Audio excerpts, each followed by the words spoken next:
Was a cold whisper, too soft to be a breeze, too chilling to be imagined. Claire Hartman sat upright in bed, clutching the covers as if they could protect her from the voice that wasn't quite there. She stared into the shadows of her new home, an old Victorian on the edge of Pine Hollow, New York, wondering if she had truly heard something, or if grief was once again playing tricks on her. Only 3 weeks had passed since she and her 10-year-old son, Mason, had moved here. After losing her husband James to a heart attack, Claire had left everything behind: the apartment, the city, the life they'd built. Pine Hollow was meant to be a fresh start, a place to heal. But healing was not what she found here. Not yet. The whispers returned every night, always around the same time. They weren't words exactly, more like emotions: sorrow, urgency, and a desperate need to be heard. Claire would lie in bed, eyes wide open, heart pounding, as though the very walls were breathing secrets too painful to speak aloud. Mason had noticed too. "Mom, the house talks when it's dark," he said one morning, his brown eyes dim with fatigue. "I heard a girl crying last night. In my room. She said she was cold." Claire tried to brush it off. "Old houses make sounds, baby. It's probably the pipes or the wind." But deep down, she didn't believe her own words. By the second week, the whispers became clearer. "Help me. I didn't mean to die. Please find me." Claire began writing them down, keeping a journal. She wasn't scared anymore, just sad. Deeply, achingly sad. The whispers weren't malicious. They were lonely. One night, driven by a compulsion she didn't understand, Claire crept into the attic with a flashlight. The dust was thick, and cobwebs clung to her face. But something urged her forward. Tucked behind an old dresser, she found a loose panel in the wall.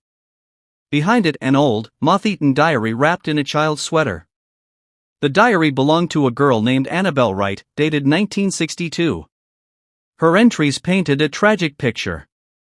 Neglected by her parents, hidden away when she got sick, locked in her room for weeks on end. One final entry stopped Claire cold. "Mama says I'm bad. But I just wanted to play. I'm so cold. I don't feel good.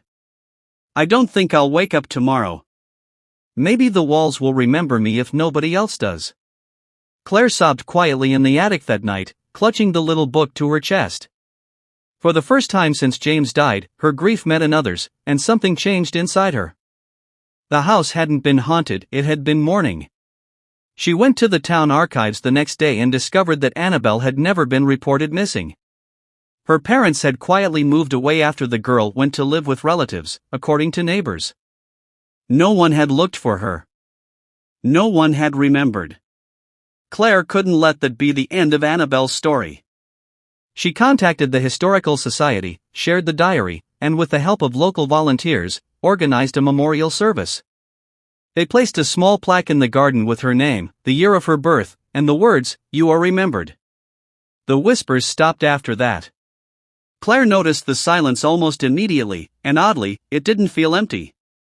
It felt like peace. Mason slept better. The house felt warmer. The air didn't carry that eerie sadness anymore. It felt like home, finally. But the change wasn't just in the house, it was in Claire, too. Helping Annabelle had reignited something she thought she had lost with James: purpose. She began volunteering at a local support center for grieving families. Mason found friends at school. Laughter slowly replaced silence at the dinner table. A few months later, Claire sat in her living room, watching Mason build a Lego set on the floor. "Do you think Annabelle's happy now?" he asked. Claire smiled gently, brushing his hair back. "I do. And I think she helped us, too." Mason thought for a moment and nodded. "Then maybe we can help someone else now." And with that, the house on the hill, once haunted by whispers and grief, became a place of hope. The message of their story lived on, that even the quietest voices, those hidden behind walls, both real and emotional, deserve to be heard. And sometimes, healing comes not from forgetting the past, but from honoring it.